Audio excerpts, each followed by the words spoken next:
Hi all, welcome to a special very early in the morning edition of Chess24 Banter Blitz.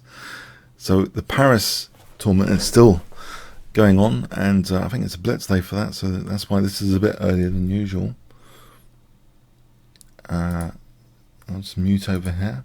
Let me show you this discount code if you want to play streamers at various times in the day.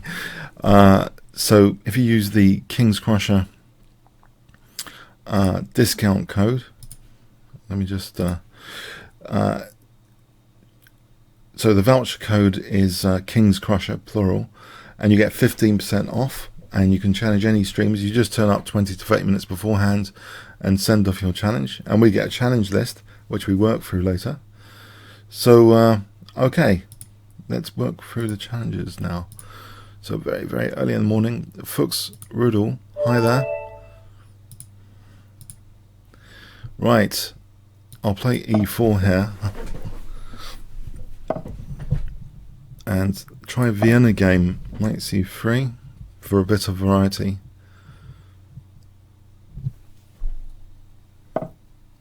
Okay, g3 I think here, not f4, might be interesting. So I'm trying to exert pressure on the d5 square.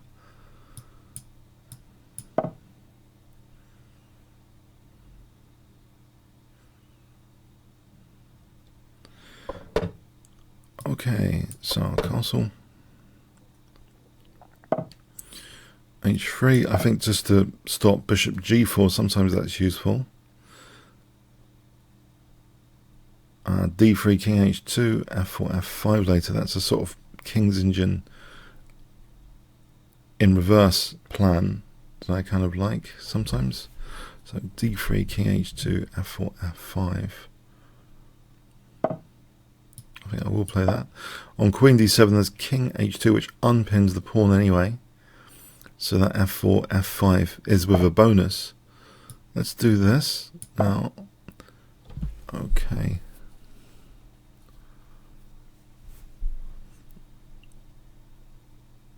so I've unpinned that pawn. Well, it's possible now to play f4 without total disaster of knight takes e2 check.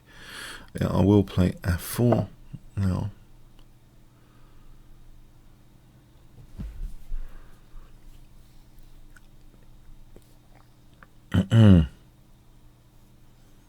So I'm trying to gain space on the king side. This means that the g file could be useful later. G takes, so maybe that g file is useful later. Also, that g3 square is useful perhaps for the knight. So knight g3 here. Okay, there's a couple of things about this position. I think f5 first. If I play e5, I won't be able to play f5 necessarily because the knight's covering f5. So if I play f5 first, this might be a little bit ambitious. There's a check, etc. This might be ambitious. Might be too ambitious. Queen c7, bishop f4. I'm thinking knight h5 there. So perhaps more prudent here would be knight g3. When I say prudent, I mean more with more concern for the weaknesses created. I think e5 is a pin pawn to start off with. Bishop f4, knight h5. I just can't see that that looks a little bit dicey if I played e5 immediately. So here it's avoiding the possibility actually in advance of the pin. Knight g4 is dangerous. Hg, queen h4. I'm lucky to have bishop h3 there. Okay, this is interesting. If I took and then e5 now, this looks under better circumstances for e5. There's no knight h5 possibilities either. And it looks as though f6 is going to be handy here. Hi on chat. Cardinal Super Blinds. Remember to challenge me this morning. Don't be afraid. It's early in the morning. You're much more guaranteed of a challenge this morning, I assure you. Because it's like 2 hours earlier than usual.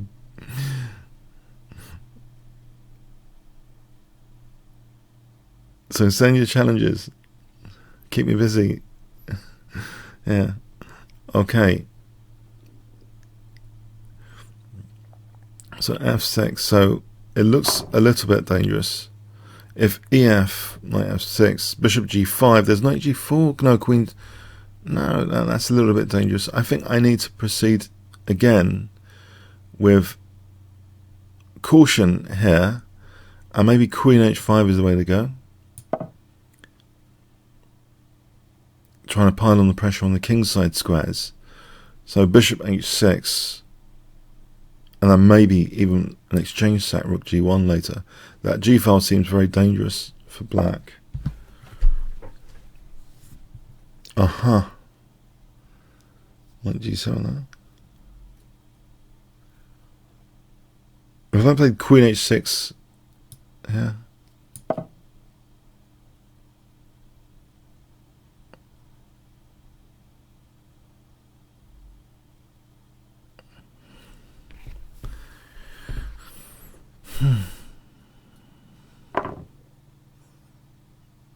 And so bishop G5 now looks interesting because of bishop F6, the possibility of bishop F6. It's a Paris clash. The Paris, I think, Blitz is today, so I'll also reschedule a little bit earlier than usual. So thank you for any challenges. If you want to do them, that'd be great. Alright, I think I'm going to play rook F6 here and just pile on the pressure on the F6 square. There is an England game on today. I'm hoping England is the favourite later. It's an England football game.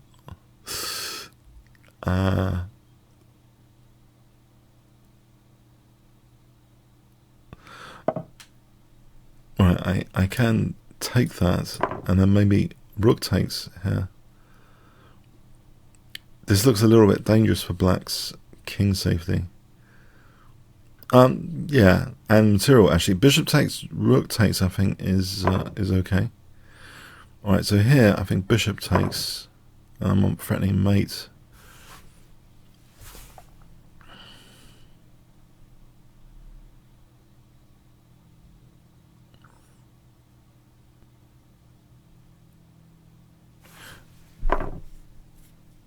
Okay, I'll take the queen.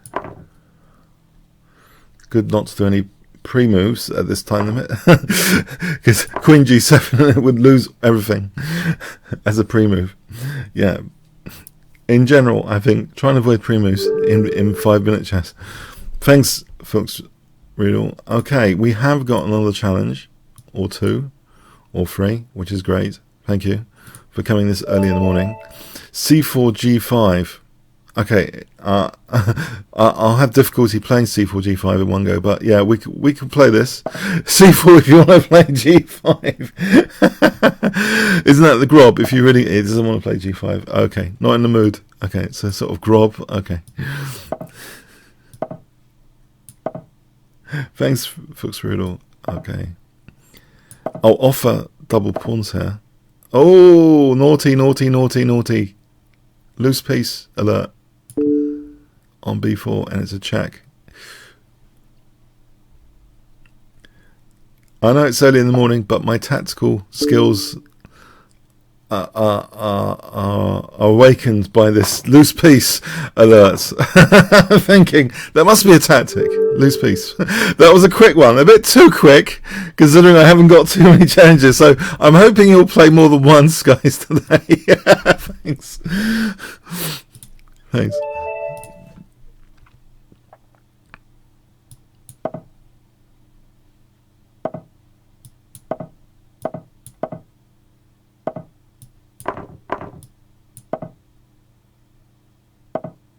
So this looks like a standard position. I've seen the GMs play this a few times. I think a recent game I've seen with bishop e3, I'll try that. So rook c1, knight e4 to c5, that sort of thing. a3 if bishop a6, e6. I was waiting for bishop e6. I think a3.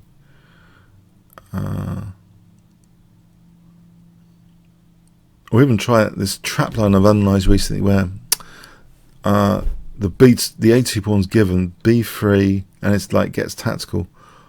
Oh, Anyway, okay, I think this is a bog standard plan of knight c5 here, or is it? I'm not sure really. I'm not sure actually. Do I need to play a3 and b4? Interesting. a3 and b4, do they play any part here? Right, this is often just a better structure for black, taken there.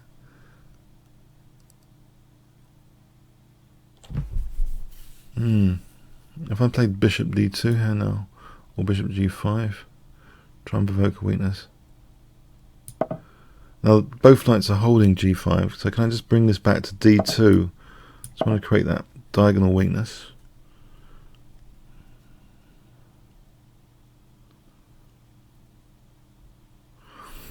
It's sophisticated, isn't it, really, this position? I don't really know.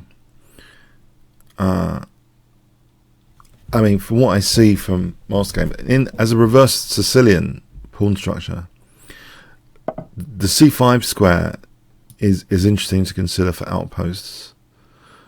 And this transitional structure here is often favouring black with pressure on e2. I know that intuitively. Let's see knight c5 here. What's the reaction to knight c5 here? All right, that's interesting.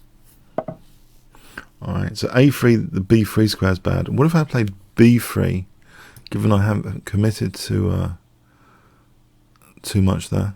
If I played b3 instead,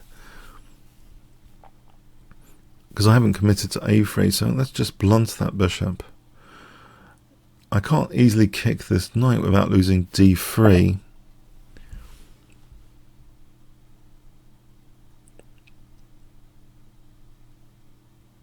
Alright, if I played e4 and bishop e3, is that interesting? No, I think that's bad. I think I need to kick this knight politely away. So I'll play this with the idea of e3. This knight's pretty aggressive on d4.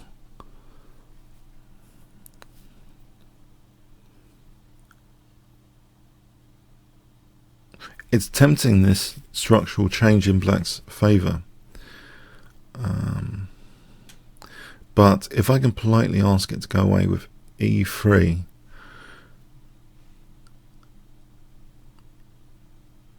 and then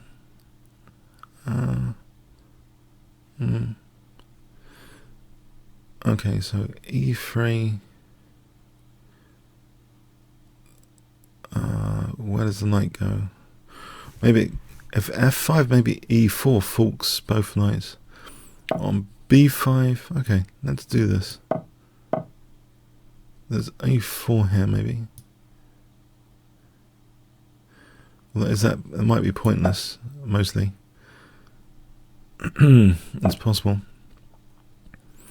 Alright, d4 for e4 might be interesting here.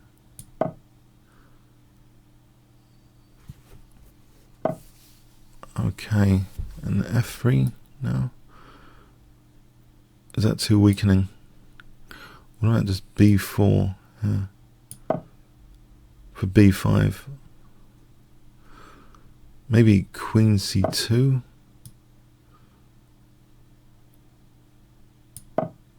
Right, I can play knight takes g2 there.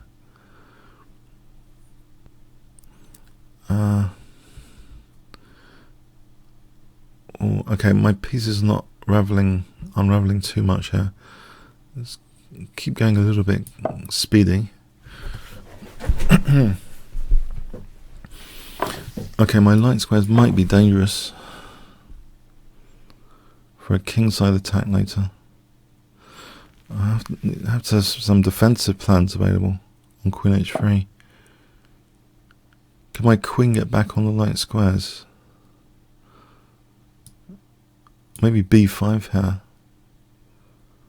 If I break with b5. Alright, knight g5 to f3 is dangerous immediately.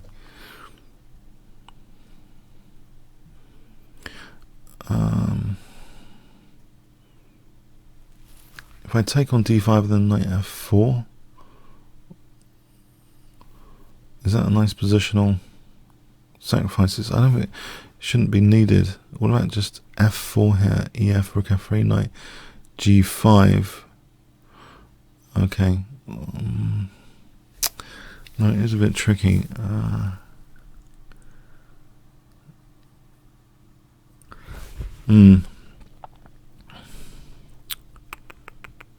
Right, just knight f4 to stop knight g5. A knight h6, bishop e3, knight g4. Oh, that's dangerous as well. Okay.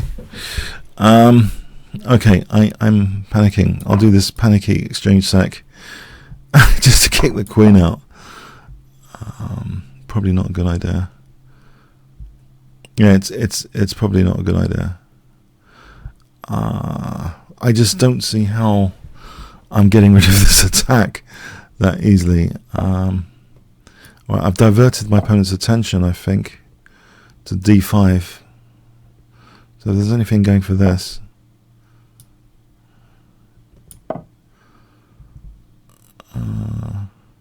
rook c1 to c5. Yeah, that was a bit of a panic. I wouldn't recommend this while playing. I know I've evicted the queen, but it's at some expense, obviously. But I'm thinking rook c1 to c5. If I can get one pawn for the exchange, I'll be happy without getting mated. So the key point, if I'm not getting mated. Actually, king g2 as well. I was worried about g5, I guess. I think king g2 would be in like g5 hd, knight g5. It's already on h3. No, the knight's covering. fg, knight h5, threatening knight f6. I don't think so. Queen g4. Alright, again, the queen and knight are not coordinating fully, except for the possibility of... So basically, I'll do this to stop queen h3. If there was queen h3 and knight g4... Now, g5 hg is a slightly different story, I think. Okay, so can I actually go with this rook c5 plan now? So there is knight f6. Can I go with rook c7? At least, okay, my opponent's a bit short on time and there's no immediate easy mating hack attack. So I think the exchange sack served its little purpose in a practical sense. I'm not saying in a theoretical sense. In a practical sense, it served its purpose. Although, am I losing a pawn now?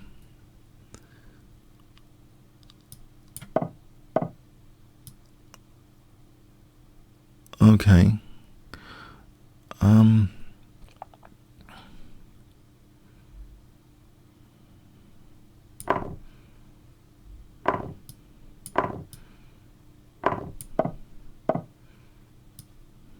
Can I win d5 here?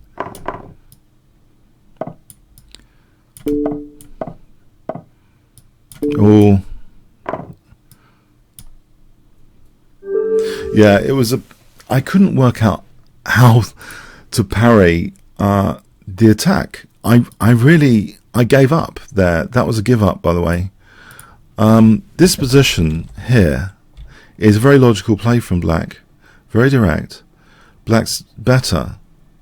And I think knight g5 to f3, I wasn't convinced by knight e1. So this is just a bit of a bluff, really. Queen goes back. Alright, knight g5 immediately. I think is that with an attack again? I think it job's done almost here, but again it goes from -0.5 to -2 here after this with g5. So maybe king g2 is wrong. Now if I played this, what's wrong with g5 now? Right, so knight h5 is better for white for some reason. No, it's better for black. Okay, it was complicated. It was complicated. I don't know. I was under pressure there on the king side, and it was a bit of a panicky decision. This just trying to get the queen away from my king. I think that's the long and short of it. I was trying to get the queen away from my king. Okay. Anyway, so yeah, thanks. Hi. Darius. So let's see. Is Darius there?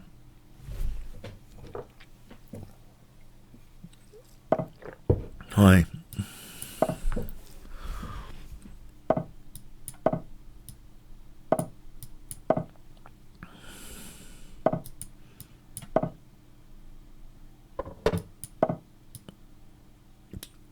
Okay, so this is a fairly standard looking position so far. I'll try and stop b4. I think it's pretty standard so far.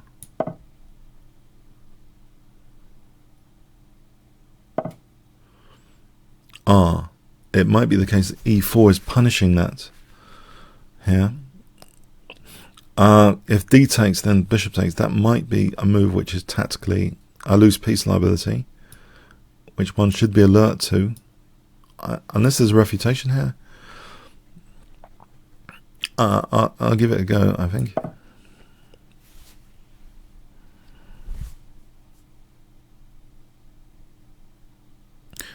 So it's always good to look out for stuff even before castling sometimes. As long as there's no backfire with my king in the center, this should be okay. So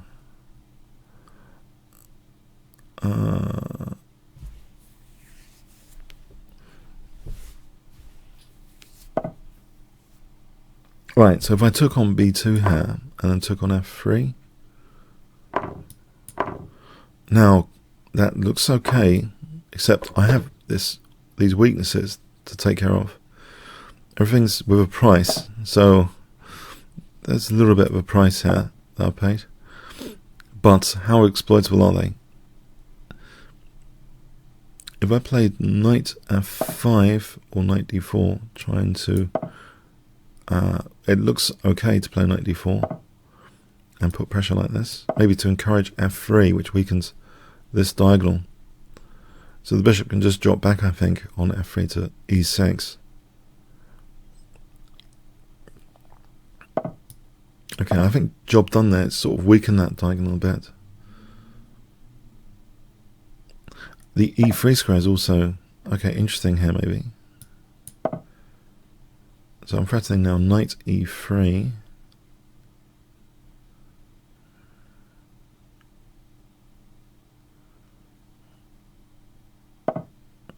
Okay, I'll take that, I believe.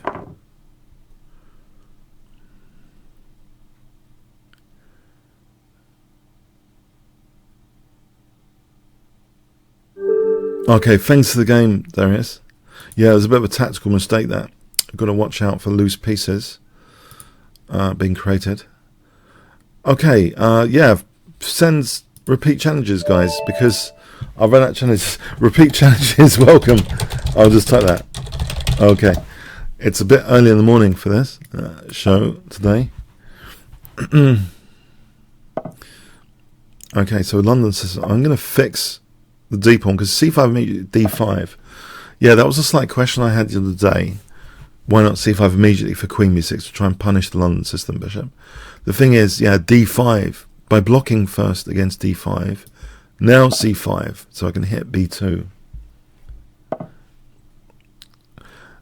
Queen here, there's knight c3 though. So as I mentioned in one of my recent videos, so knight c6 first. Because I think queen, there's an interesting line, queen b6, knight c3. You know, taking knight b5. There's an interesting line. Anyway. Okay, so I'll go queen b6 now. So the whole thing is to try and cast some downside on the London system here. On the b2 square. And even this tactic, bishop f5, which can happen, which we're not seeing here, but queen c2, bishop f5, so if takes queen b2. So even a tactic revolving around b2. So the whole principle is trying to tap into the little downside of bishop f4. Now here I've had this in the game. With this a file, there's a pinned pawn. And if I try and undouble my pawns here, it slightly weakens the pawn structure a little bit, I believe. I might be able to venture bishop f5 now to control b1.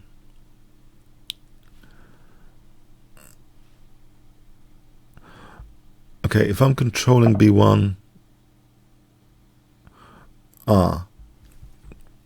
okay, if I play bishop e4 here, he probably wants to play f3. Or knight takes, knight takes. I'm thinking there's a threat here of knight takes and also g5. But there's always f3, I guess. But c3 is a concern, surely.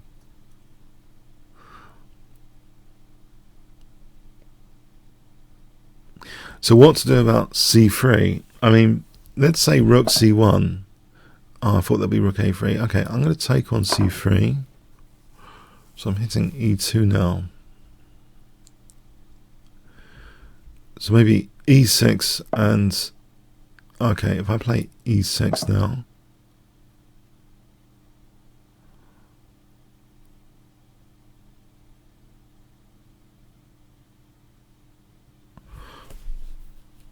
Okay, e6. Knight b4 seems tempting. Just to push that bishop back or something. If rook c1, there's knight e2 check, forking the king and c1. Let's see, bishop d1. In fact, this and taking here looks interesting. Just to get rid of the dreaded London system, dreaded bishop. Okay, c3 looks interesting. For c2, it might be a bit ambitious though. Rook c1. So maybe actually this first and bring this other rook into the game by castling. Or even if I took in king e7 here, king's in the center. So rook c8 and c3 look very logical. That's pinned, so I'll ignore that. I just want to play c3 here. Right, it's not pinned anymore.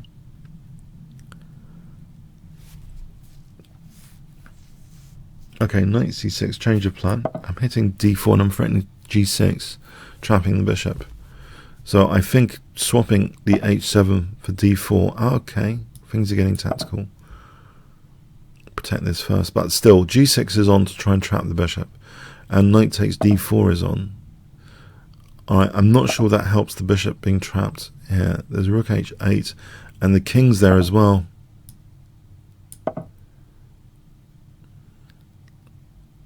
Any trapped or awkward looking pieces might be the source of short and longer term downsides in my view. So here I could take on h4 first. Take on g4, take on g6.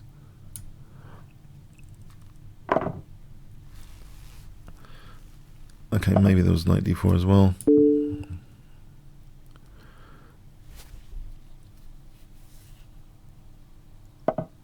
Let's check.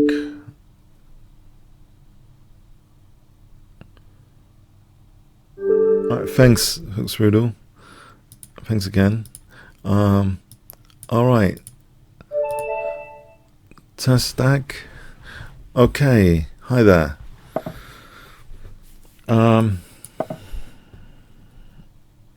Let's see, it's a sin in defense.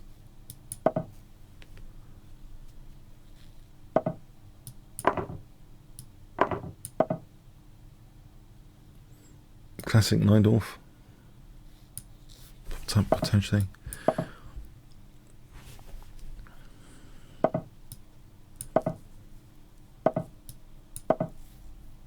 I think I'll play this or not. Yeah. If takes an e5, I think there's knight d5. Got to be a bit wary about this. I might have to get the door for someone, I'm afraid.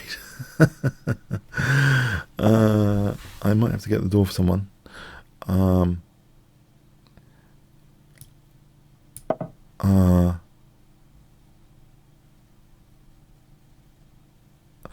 Okay, I'm going to lose 40 seconds on the clock. Pardon me.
Hi, sorry about that.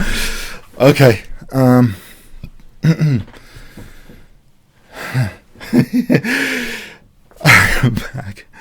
I'm back as Arnold Schwarzenegger. We'll say Schwarzenegger. Okay.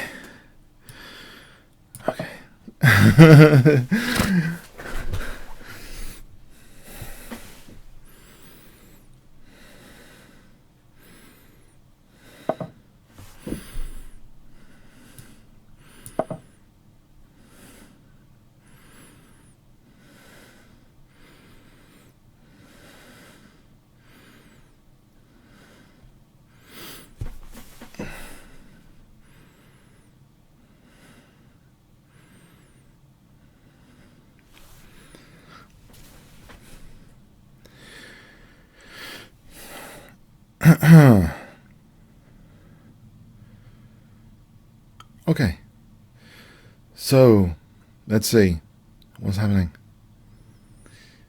Can I get my head around this position to even say anything about it of relevance? The c4 square. I know I haven't castled, but I wonder if I can use the c4 square.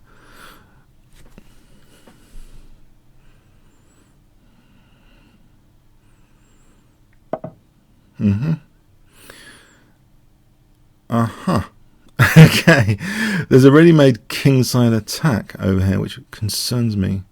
If I played bishop c6 to try and threaten b4 now, for bishop takes e4, is that too... I don't know, because it seems as though routinely castling doesn't seem to do it for me. On this particular occasion of this particular position, routinely castling would seem to routinely go into an attack here. I already made one. Alright, let's play b4 now. For bishop takes e4. Try and nip this center pawn. Or take on a4 for knight c4. That might be an interesting alternative. Might be the better one. You know? I think I might do that instead. Because I think there's d5 for bishop c5 after. ed, bishop c5, knight d4, knight d5. Let's have a look at this. So queen takes as knight takes e3, but here I'm thinking d5, ed, bishop c5, knight d5. I think this is interesting. Bishop c5.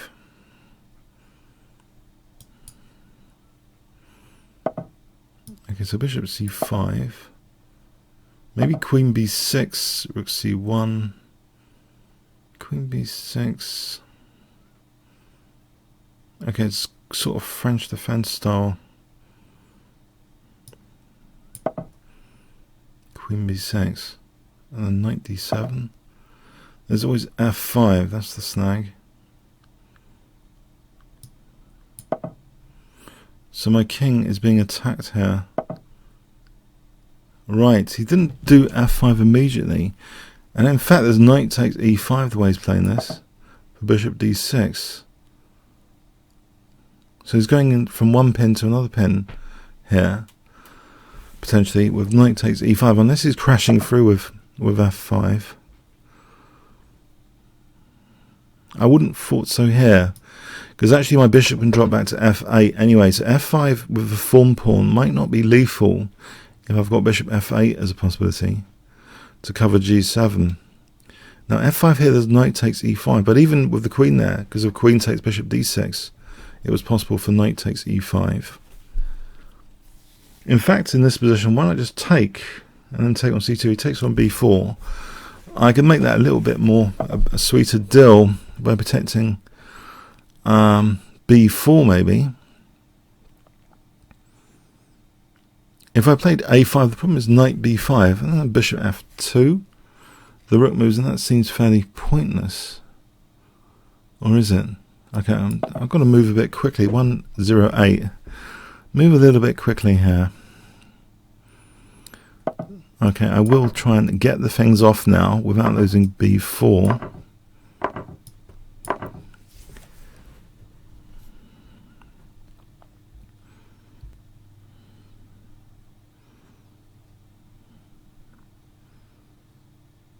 Now, if I get the other pig on the 7th, this pigs on the 7th is a very good strategy, because they're sometimes called pigs because they eat a lot of pawns. So, and there's statistically a lot of pawns on the 7th. Okay, so here, 2 pigs on the 7th.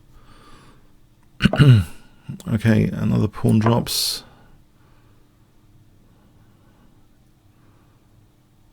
I think rook d3 and rook c3 is dangerous. Oh, thanks for the game. Thank. Right. Okay. A rematch with Cardinal Super Blinds. Okay.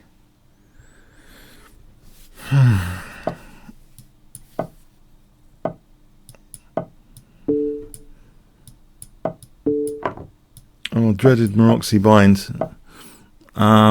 Yeah. Oh dear. Oh dear. I usually say oh dear when faced the London system, but I think this is also in the top 10 for oh dear openings to play against, which I find it's easy to self-destruct against a certain class of openings, either with too many pawn moves, weaknesses of the last move, etc. It's easy to self-destruct against the tortoise systems, which strangle your counterplay, make you impatient generally. So the tortoise style openings, okay. But here, yeah, it's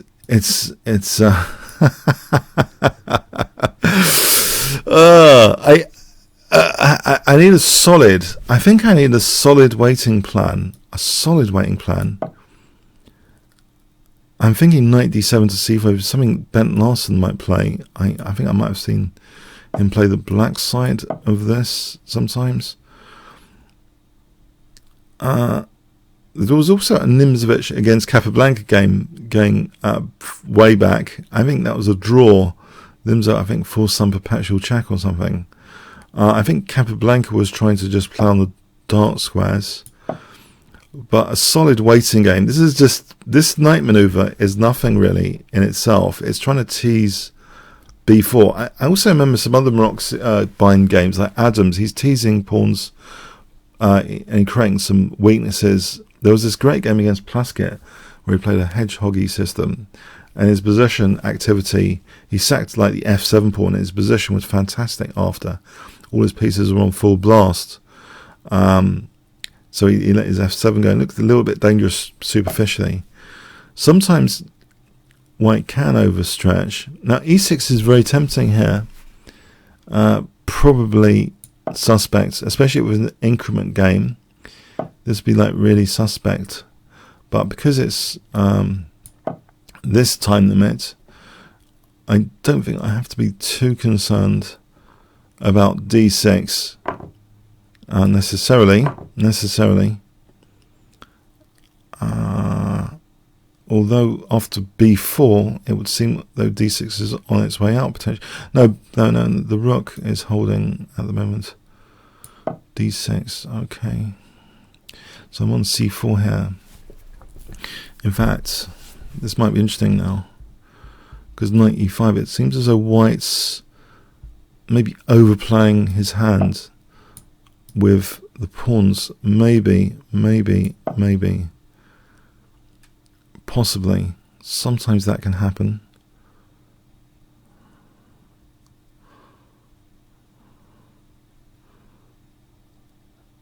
Sometimes. So I had no plan basically, like I would have London system. No plan, just trying to tease some pawn moves to give me a plan.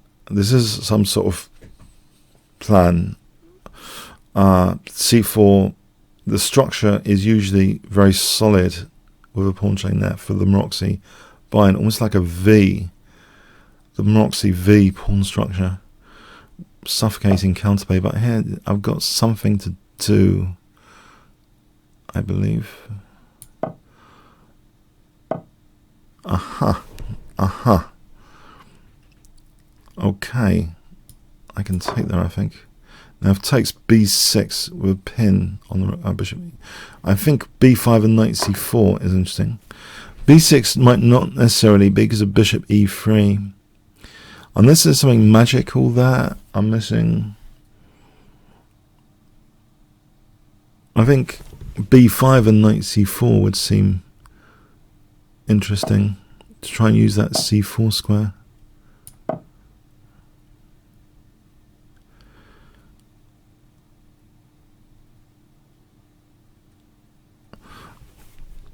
Okay, so a5, knight takes b5. I don't think that's any good. I can try and get a battery on this diagonal. I think thoughts occurred to me. It's a bit outrageous because he's controlling f8 and e7. To get a queen on this diagonal would seem to take some doing. Let's try and play this to tease, I don't know, to try and create that possibility later of a queen and bishop battery somewhere. Alright, can I move this out of the way? Knight e5 is also interesting. Oh, that's okay, so knight e5 here. Or e5, no, not e5. Alright, hold on a sec.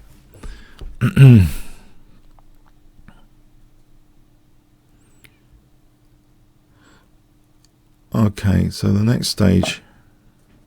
Oh, f4. Is f4 happening? So basically I'm doing some nothing moves here. If f4 happens, again, I sense it could be double-edged f4. I'm hoping it could be double-edged. Could I get rid of this bishop to weaken b4?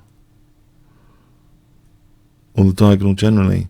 Because I think, yeah, with this f4 basically he's weakened that diagonal.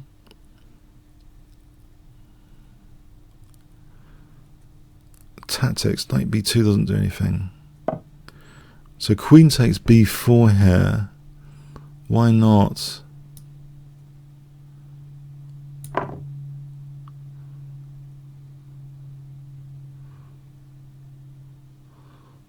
Check is dangerous. King g7, but is there a follow-up? Because otherwise I get access to the c5 square by taking out this pawn. Take out this pawn, get the c5 square, get that check.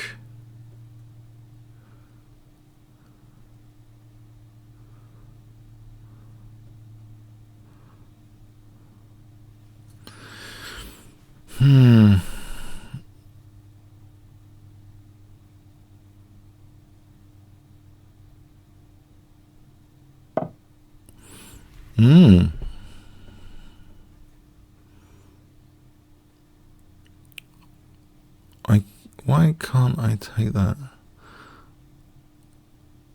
I probably shouldn't, because it's not mandatory. I could play queen c5 check first. No, ed, okay. Alright, there's no queen e5 though, so I'm thinking because there's no queen e5 at the moment, I'll take this, because I'm wondering if the idea was queen e5. Right, I'll play this check because the queen's more central there.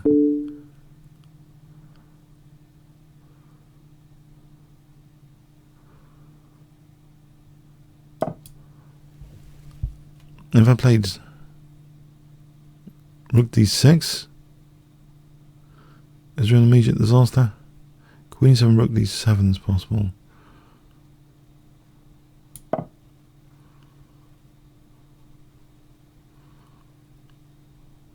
I'm hoping there's no immediate. Let's check the forcing moves. Queen e7, rook f7. Okay, thanks for the game, Cardinal. Okay. Perpetual stalemate.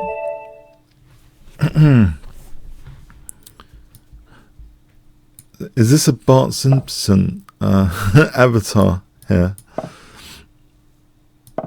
Oh dear opening. Top of the charts of oh dear openings.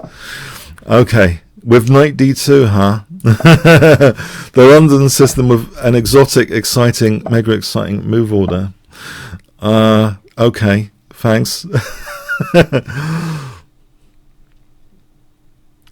Now, I think queen b6 here might be plausible. Again, I think my only plan that I've worked out is, it seems to be from way back, actually. I remember playing the London system against Grandmaster Aaron Sumskull over 20 years ago in Blitz, and I think he played this d5 and c5 and queen b6.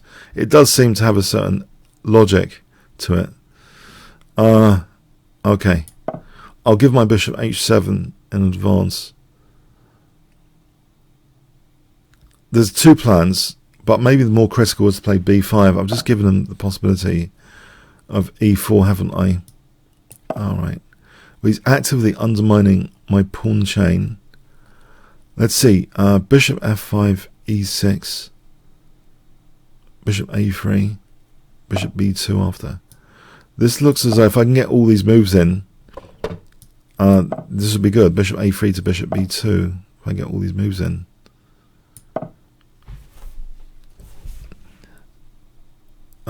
The reason is the rook hasn't got b1, and he would lose a2, it would seem. Is that not the case? Okay. Aha. Aha. And if I took on a1, took on c3, I can take on d4 and take on e5 next.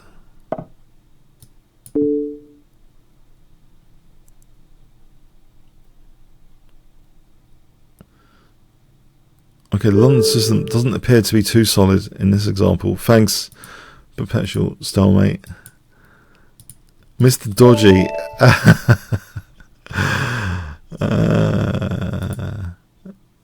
Okay, let's try English opening.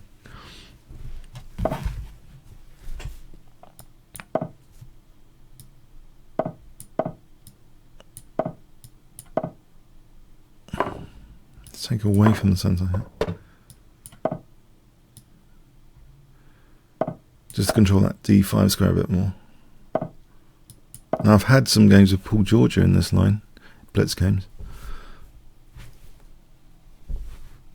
And sometimes I've won them. Sometimes he gets a nice blockade on c5. And I think overall, I like the bishop pair as well. So I think overall I've done it okay against Paul Georgia in Blitz from this opening.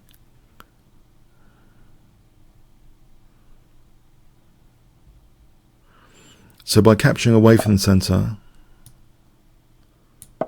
controlling that d5, the queen on c8 might be misplaced later. a4 might be a concern. If I played a4, there's knight a6 to c5. Maybe it's best just to let a4 happen. This is more time to control c5. g4, knight g3 would seem, yeah, he's designing this against me, castling. So AB, AB. What I don't want is that structure with a4 and then knight a6 to c5. I think I'd rather him dissolve like this. Okay.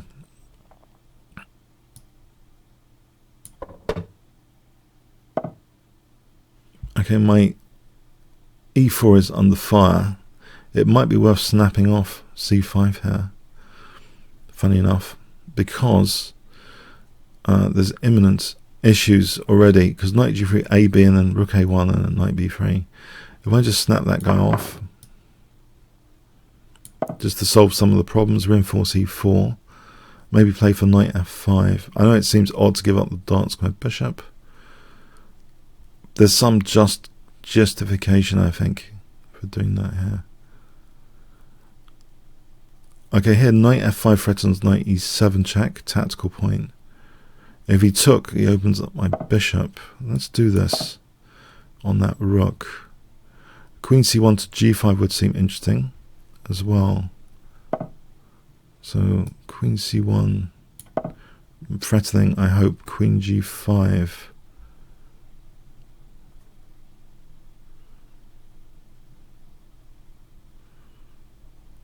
He's trying to melt my pawn structure over here, CB, AB.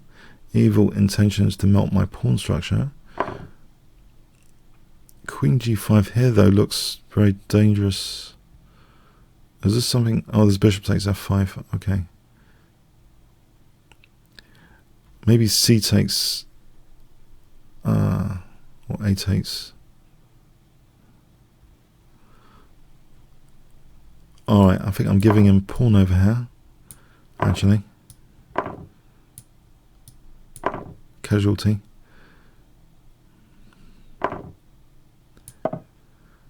Queen c1 to g5 though coming up again without bishop f5 at the moment. It's double pawns, maybe it's not that significant. I've got a small clock advantage, but it's double pawns, it's not exactly a total extra pawn. So queen g5, bishop f5, ef. Unless there's another tactical point I'm missing here. ef opens up the bishop, a bit of e pressure, e pawn pressure.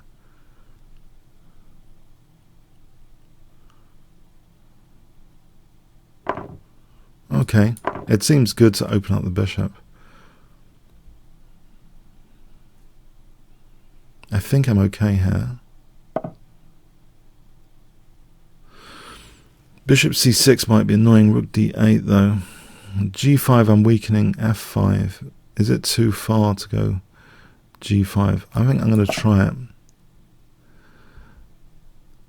Maybe knight f8, bishop e4.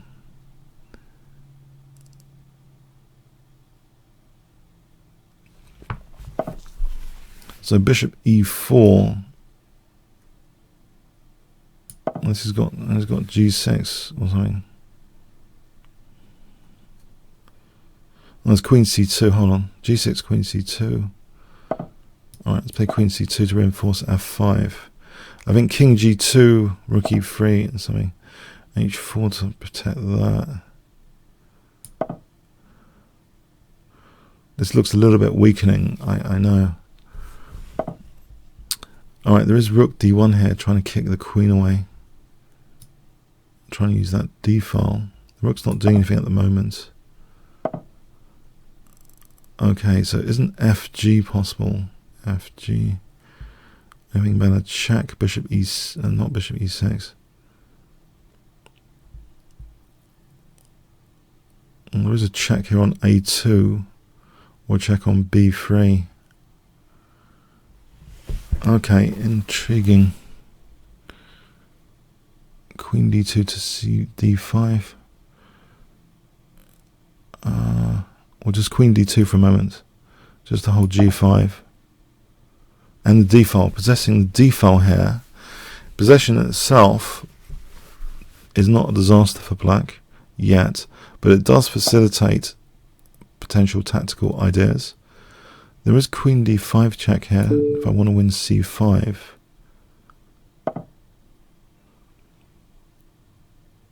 Okay, I am loose in this position. If I play fg, trying to shield my g-pawn. If I play h5,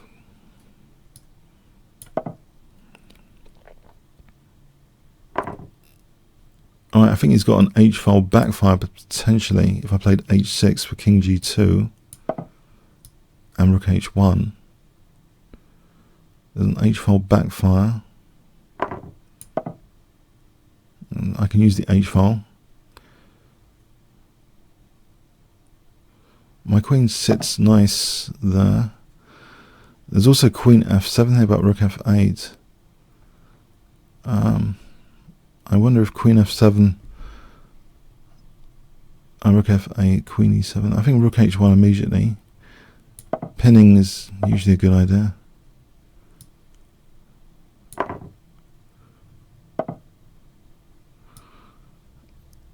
Yeah, queen g5.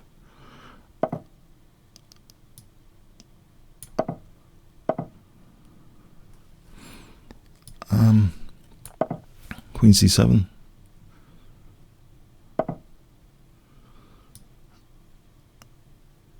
I don't know about this bishop d5. It's a bit silly. Why am I doing bishop d5? Let's try and do some sensible moves. Okay, it interrupts his battery though.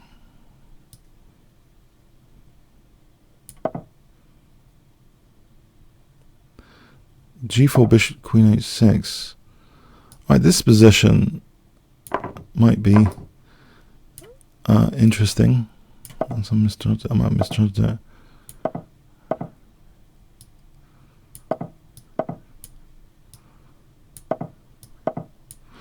Alright, if I take, how's this ending? Well, let's put the bishop on here for g6. I think it's pre-move time.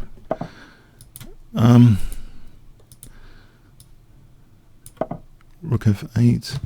It's pretty much pre-move time. I win a piece here.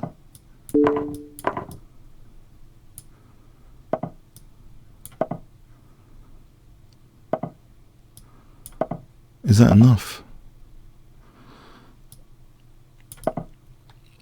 I'll keep things solid over here for a moment.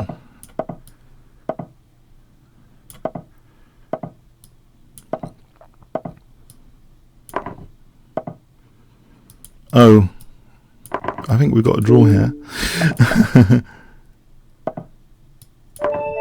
Okay, well played. Oh, very good, very good. That was pretty exciting, I thought. Okay. A thriller, a morning thriller game.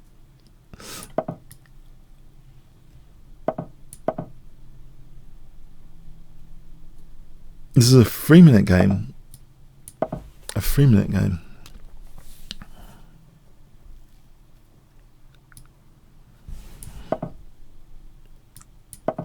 So I'm going to play for a quick f5 in this Grand Prix attack system. If I can play for f5, that is. There's a gambit, takes knight g5 I played before.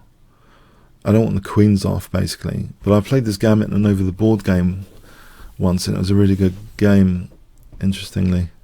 I think the dark squares get compromised. There's a bit of compensation there if takes knight g5 with a bit of compensation, I hope. So sometimes it's best to be casual about loss of material and just seek and celebrate the compensation that results. Even in a longer time control, sometimes the casual, it's almost like being casual about losing material, but often material loss has positional compensation, so it's not all bad losing a pawn like that if he has to give up the thin chattered bishop.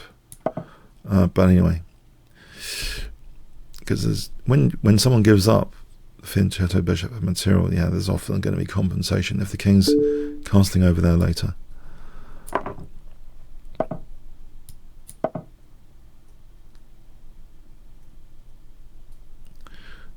Okay, the pawn loss here, I mean, does me a few favours as well, because the bishop seems better than this counterpart. I've got f4, I've got the h5 square. It seems initially this could be rosy. Knight f4 to h5. Okay, so if I do this for a moment, I guess bishop h6 was possible. Takes queen h5 check. Yeah, maybe bishop h6 was interesting as well, or even just check. Okay. The king's in the center, so I'm going to align my rook to the king.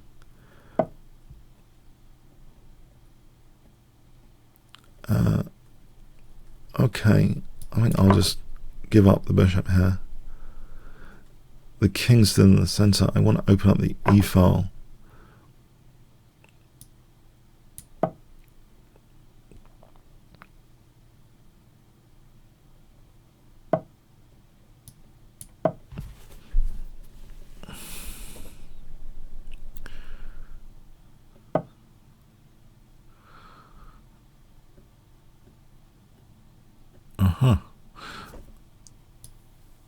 Am I doing anything? Okay, do I need to find something concrete here or something?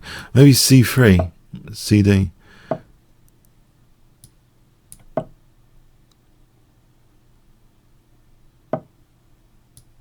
Well, if I get the light squares out of this, if I get that light square bishop.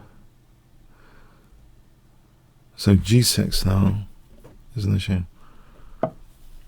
Alright, so cd here. And bishop b4 maybe? I'm thinking rook e5 almost. Almost. Let's try maybe a saner move. No need to go crazy yet, is there?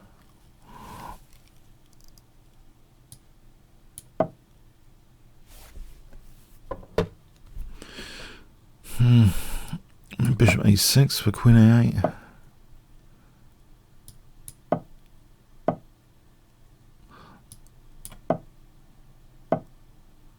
I'll get rid of this bishop. Okay, he's got a form pawn. Could be dangerous. Well, I don't seem to have much from what's happened, except for a big clock advantage. Don't have that much objectively. I might just take that knight off. It'd be boring. Oh, I've got this pin. Okay, so I got a pin with rook e5 now. I can exploit the pin, I hope. Get the king out of the form pawn's harm. Try and pick up the form pawn. Try and pick up e5. d4. Or not. No, he picks up d3. Okay, that wasn't entirely clever. Alright, thanks, Honkley. That was exciting 3-minute game there.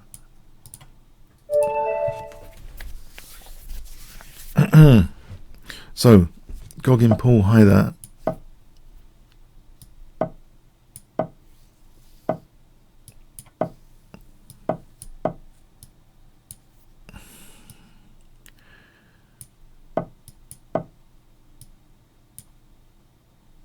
Why am I pre-moving CD? That's an interesting question. I think pre-moves don't have a place here at this moment. Let's keep the options open. I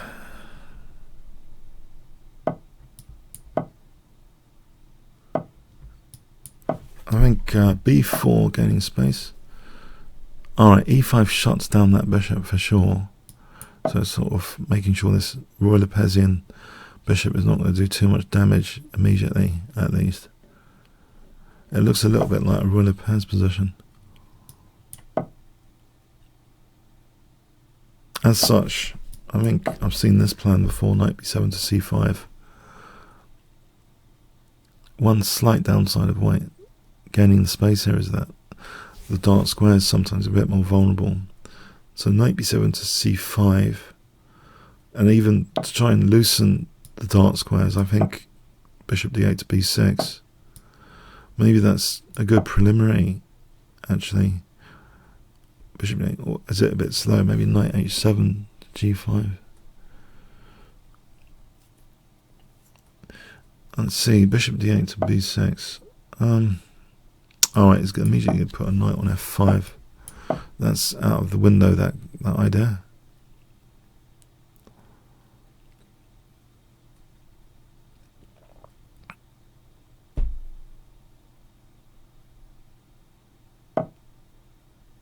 Let's try and... oh, this looks like dangerous now.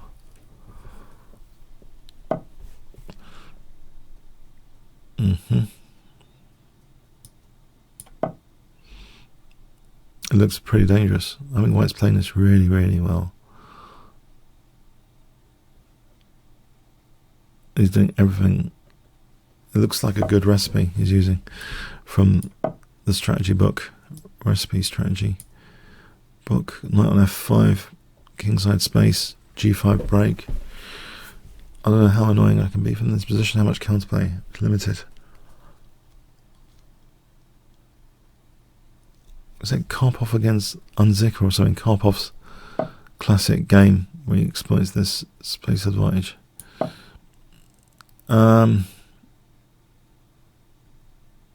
He has this rook a7, iconic rook a7 there.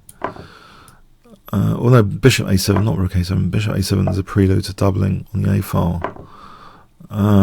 So anyway, fg, I can have the f6 square maybe for a knight. How would a knight get to f6? c5, d7, f6, which will put pressure on h5 here. This might be a plan all of a sudden. Knight d7 to f6. And then wriggle the bishop on this diagonal. So knight d7 to f6.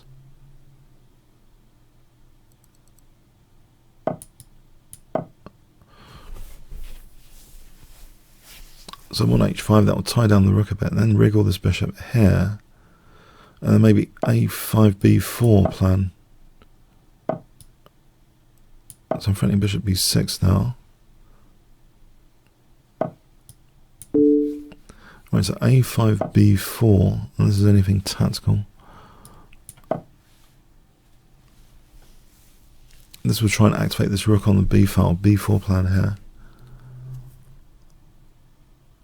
Alright, our pieces are in better shape, I think, now. I think they've integrated with the pawn structure a bit more than earlier. When the bishop was just there, it didn't seem very good. I think the pieces are more integrated with the perks of the pawn structure now. So b4. If I took and then rook b4, or just bishop d4 here, keeping the pin for rook b4, rook b2.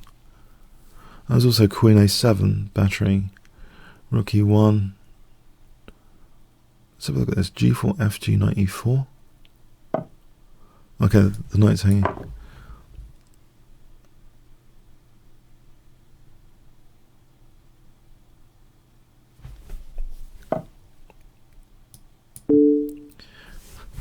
No, I think rook b2 plan and queen a7 looks dangerous. Queen a7, rook b2.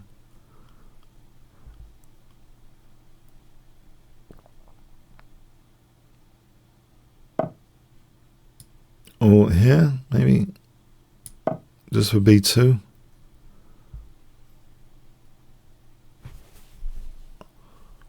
I'll take on b2.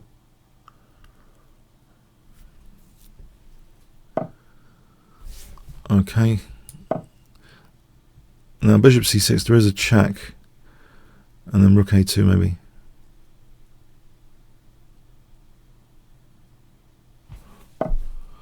Alright, maybe just rook a2 immediately. Pigs on the 7th again.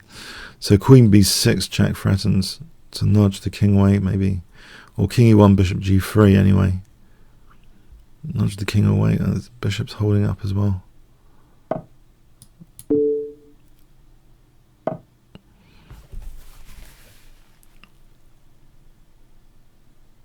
So c3 here.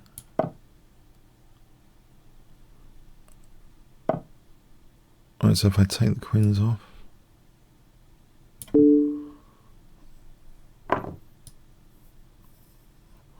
Maybe c2 now wins material.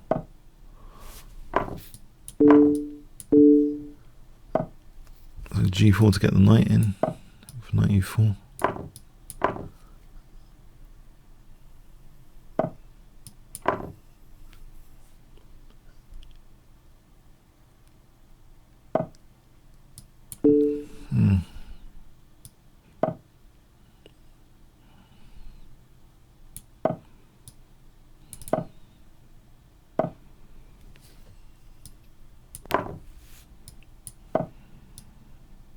Trying to win stalemates.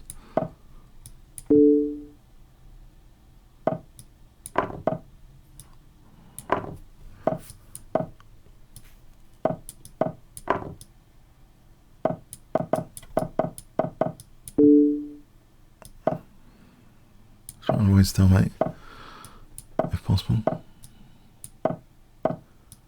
King f1 is possible. Let's make sure the opponent's got moves. Thanks, Guggen Paul. Okay, the mechanic.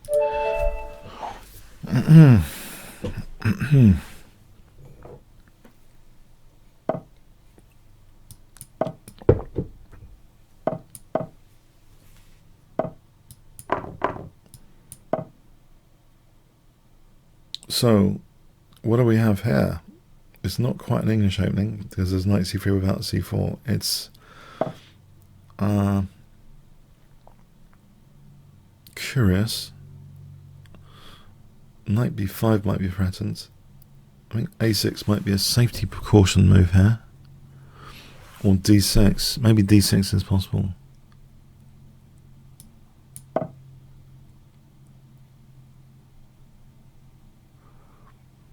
Yeah, I'm just wondering if d5 has got knight b5. That might be embarrassing. Oh, there's always e5. It's not clear cut that the c7 is fatal.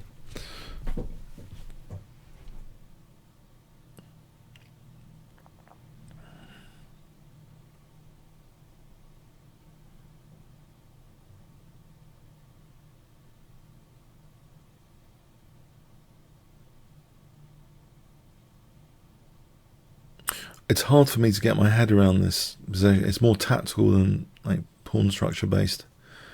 So it's hard to make a waffly comment which is relevant really at the moment. White has fast development piece activity. Could even castle queenside rapidly. I'm underdeveloped. e5 would compromise d5. e6, I don't know. I think let's play it like a Sicilian defense for a moment. Almost a6, e6. I'm hoping this is okay, except d6 if he castles. Maybe e5 here is justified. Alright, let's go with this.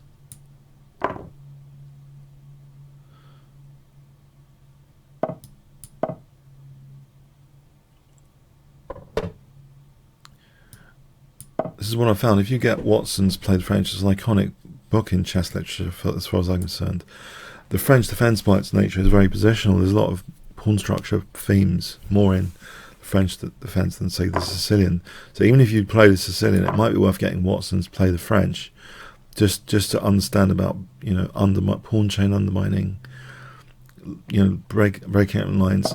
It's more structurally based, and for me it's often more instructive when the pawn structure not just slows down the game, but it makes explaining a game a lot easier than, say, a Wild West Sicilian defense game with tactics everywhere.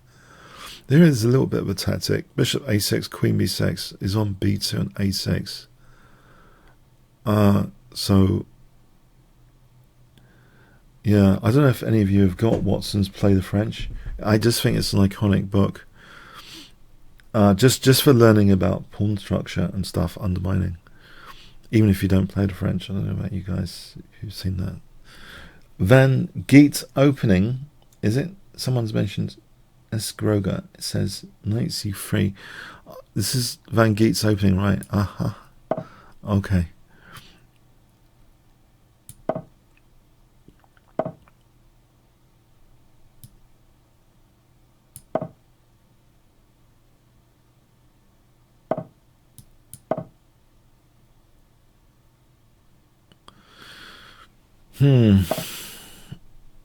So e4 here. I don't know.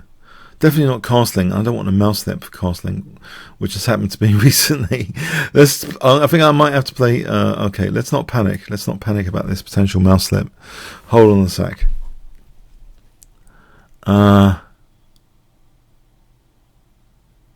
Okay, probably queen a6 to start off with, just to hold the a4 pawn and put my king cheekily on c7 away from the line of fire. It means I can play rook b7 and rook fb8. I remember there's some Karpov-Kasparov games where they both didn't castle it. It seemed to result in really creative games at one point. Karpov-Kasparov, some of the games which might have ended in draws, but some really creative ones where they didn't castle. It's quite fascinating. So here I'm thinking it's safe enough for the king on c7 at the moment. Now maybe I'm wrong here. e4 could open up the game. The king, I think, needs to be a little bit safer again. I need to be ready for e4, ed. If I'm ready for that now, for cd, with a rook benefits now. He has killed my f8 bishop. This is ready for a battery if I did ever move that bishop. I can stretch out this pawn.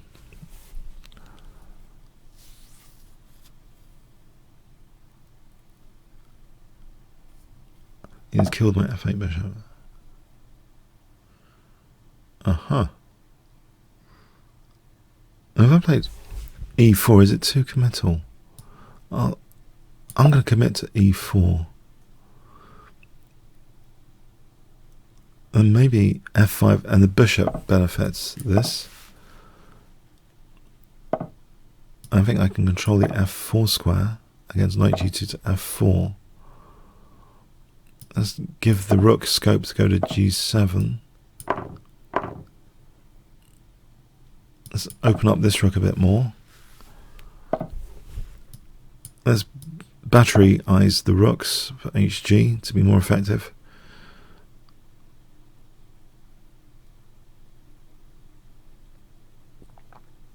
Actually, I've made up that word. I don't think there's a word batterize. Okay, let's do a rook battery. Is more, I think, sensible to say. Okay, fg seems plausible. Bishop, f5 maybe. f5. Okay, there's an assault in progress here against my king now, isn't there?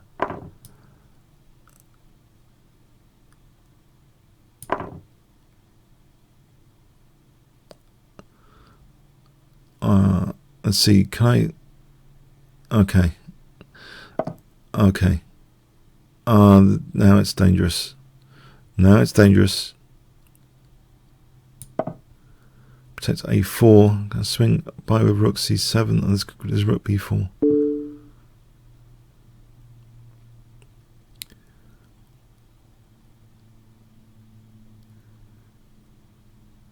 What have I done? There's queen c5 there. I have to give up my queen. Oh. Can I get rook c7 in before it's too late? Can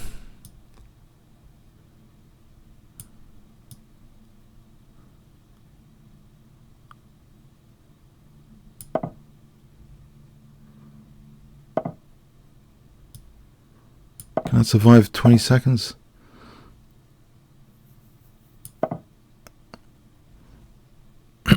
I will survive. Is that song? Okay. I don't know if that's possible to survive here. Rook d7 for d4. d3. Gloria Gaynor or something? I will survive. Okay. d3 coming up. I've got a dangerous passed pawn here, clearly.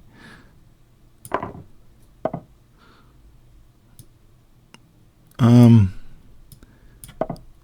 6 seconds, I will survive. To another day. To another move.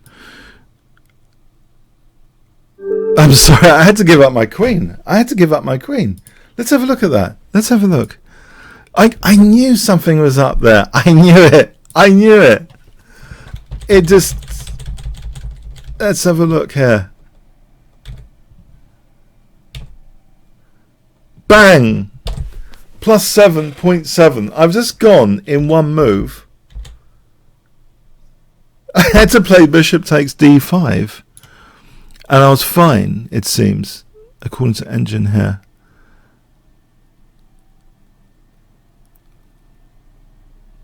Why is that?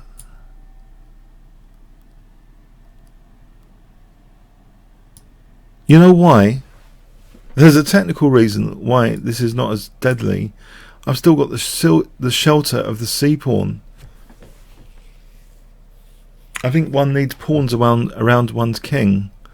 So, because I've seen an attacking game recently, Grisha sacked just to strip pawns around the king, but I've done it to myself here. This c-pawn is a shelter on the c file, and I've basically blundered here in a horrific sense by playing this pawn away from my king, and immediately it looks as though this is really dangerous now.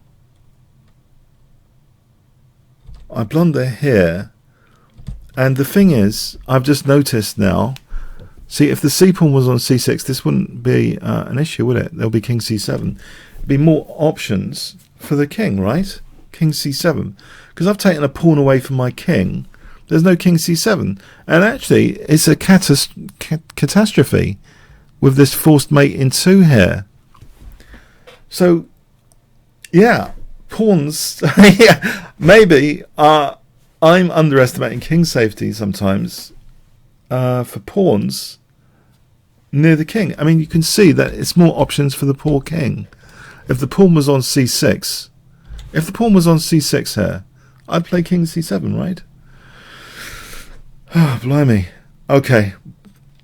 So I have to, like, give up the queen. And here is where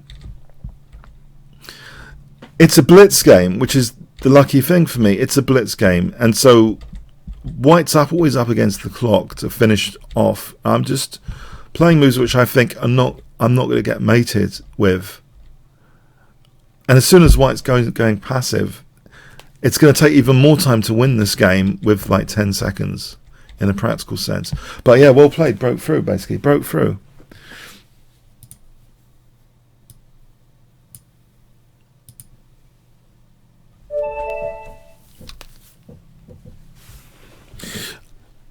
Okay. Maroxy 23.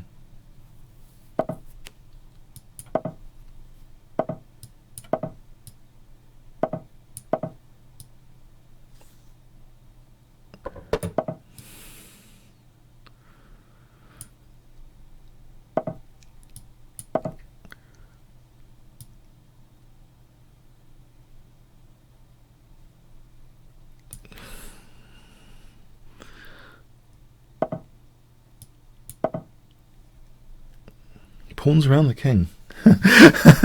Pawns around the king. They do make, it does make for a very exciting game. So actually, one of the games I've covered recently, this Grisha game, he got rid of some pawns around Caruana's king. You know, Caruana, one of the top players in the world. And after that, loads of tactics because of all the checks and possibilities. The king really loves pawns around it, generally speaking. Gives the poor king some options.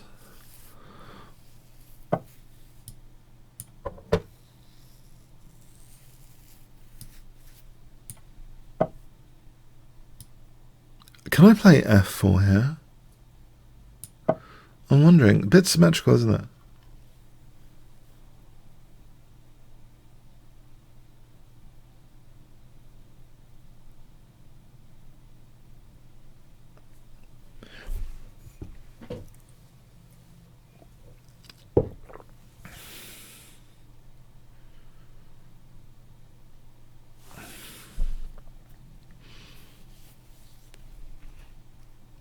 Very symmetrical at the moment. The only difference is, well, actually no, there's a few differences in the position, quite a few. So this is a typical Botvinnik system, but it might be an overstretched Botvinnik with me playing f4 immediately in this position. It might be a little bit overstretched. The knight on e8 means sometimes when you're taking on f5, there's a knight coming there. Okay, e takes, bishop takes, there might be g4 here. I think this might be interesting just to dissolve this tension. It opens up the bishop. If bishop f5, I'm thinking g4. And this bishop g4, and then knight g4, and then queen h4 is really dangerous. Then the queen e1, and there might be ef and knight d4 trying to get this diagonal. It's a bit dicey. What about just f takes for the moment, and then g4? Let's try and lock this bishop in. That gives d4 pressure. Okay. Alright, so basically everything's got some controversy around it here. Everything. g4 is controversial. F takes definitely controversial, even though it might isolate a pawn. It's a lock and key on d4. Bishop e3. Maybe bishop e3 is one of the more solid choices. Knight h5, king h2, ef, knight f4. Then I've got a nice d5. I think bishop e3 might be a solid choice.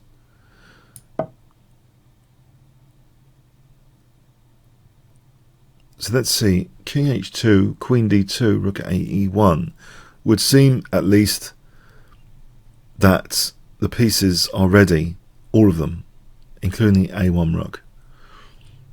So king h2, queen d2, rook a e1 feels okay to me.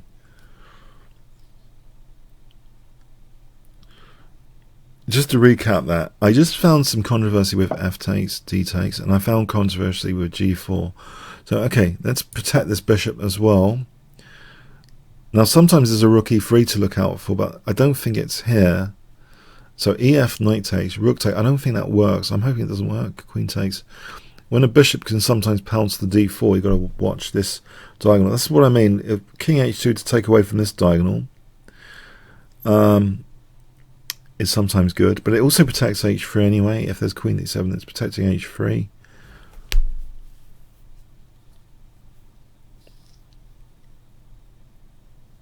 I need g4, there's bishop g4 there, knight takes, and it's check, and it's on e3 and the king. Alright, I'll play this. King h2, I believe. Actually, there's another plan. There's another plan here. Possibly. Of rook f2 and rook af1. This might be more interesting, I think. I'll try this. This might be more interesting. Might. Or might not be. F1. Bit pointless actually, isn't it? Just thinking, unless I'm going to do f takes and rook f5. Okay, it's probably a bit pointless.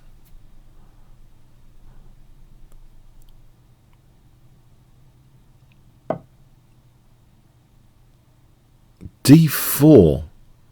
You know, d4 rings a bell as a thematic sort of pawn move.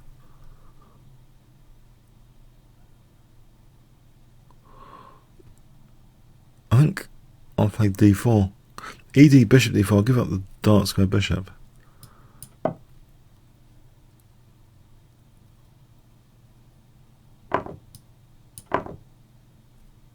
Out of necessity, out of tactical necessity, which is a concession, yeah.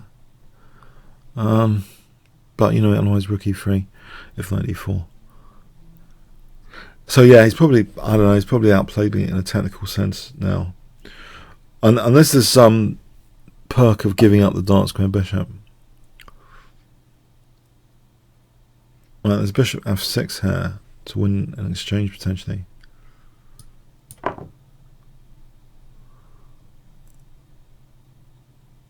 And bishop g2, bishop takes g7. Here, this knight takes e4.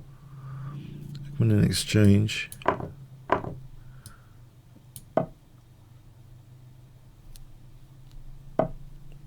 So queen e3, I think, to keep control of the e file. Then something like rook e2, queen e8.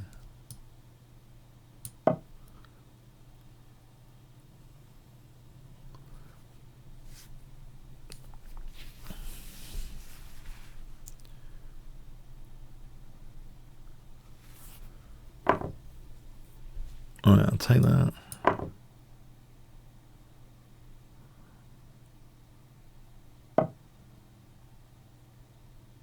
I'll protect that with this one as well before queen e8.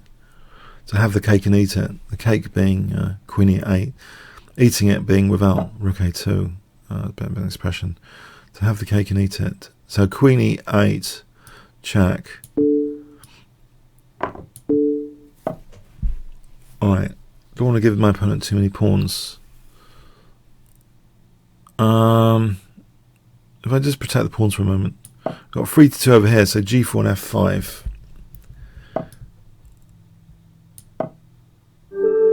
Alright, thanks for the game, Roxy. Alright, I hope you guys enjoyed today's super early in the morning edition. So I'm going to go back to bed now. No, I'll try and stay up now. Okay, yeah. All right, yeah. If you want to vote, so between 1 and 10, where 1, you found it boring, 2 less boring, 5 sort of medium boring, medium interesting, 10. Sorry, did I say 1 boring, 10 fun? Up to 10 where it was fun. So 1 boring, up to 10 where it was fun. Someone didn't quite get this. So if you want to vote between 1 and 10, whereas 10 is fun, right? 9 is almost greatest fun. Okay, anyway, yeah, if you want to quickly vote, okay, on the chat, that'd be cool. So otherwise, yeah, have a rest. Have a good, rest for the rest of the Sunday. And see you next week, hopefully at a more normal time. Yeah, a more normal time, hopefully next week.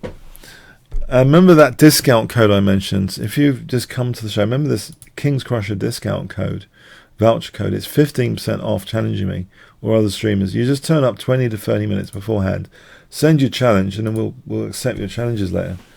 So I usually have it the other way around. Okay, I've confused it today. It's too early. Okay. See you later, guys. Thanks very much. I hope you enjoyed it. Okay, thank you.